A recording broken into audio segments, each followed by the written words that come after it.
what really is happening is that the whole idea of Bitcoin, when Satoshi Nakamoto created it, was to be a medium of exchange. It was to be a currency. Okay. The problem is that all of the legal side of things are still treating it as though it's an investment. And the problem is it's on the more speculative side of the investment.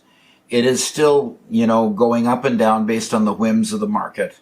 So really what's happening is that the economy is starting to head downward. And so Bitcoin and all the cryptocurrencies are going to head downward because they're being treated as a speculative investment. Once they become, if they become an actual currency like they are in El Salvador today, the value of Bitcoin is going to stay stable within the market that you're dealing with. So just because Bitcoin has gone down against the U.S. currency by 20%, in El Salvador, it's still buying the same exact amount of goods that it did yesterday and the day before. Okay. So when it acts as an actual currency, it will be much, much more stable. But until that time, until it's like any other stock that you can buy in the stock market or gold or silver, it's going to just be another investment that is, beholding to the marketplace. I really don't think that that's the problem of the IRS or the rules. I don't think it's that's really making it do that much more than what our attitude today is toward Bitcoin. We're not treating it like a currency, therefore it acts like an investment. And as long as we treat it like an investment, it's going to keep acting like an investment. We haven't been on the gold standard since the 1930s. We went to the silver standard for a short time, and in the 1950s we got rid of the silver standard.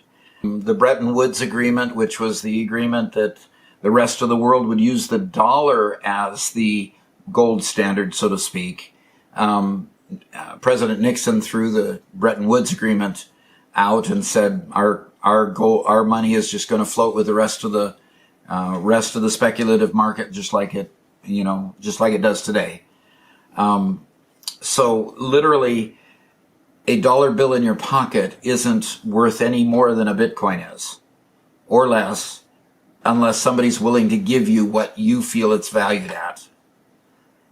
So it's not backed by anything, just like Bitcoin's not backed by anything. It has $2 value if somebody's willing to give you $2 worth of goods for it. Once people lose confidence in that and is not willing to give you $2 worth of goods for a $2 bill, then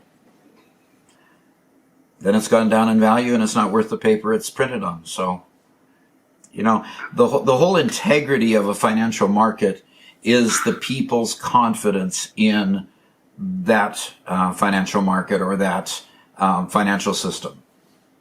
Once that confidence is eroded, then woe be unto the rest of the world. That's when inflation and stuff starts really happening bad, is when confidence starts being eroded.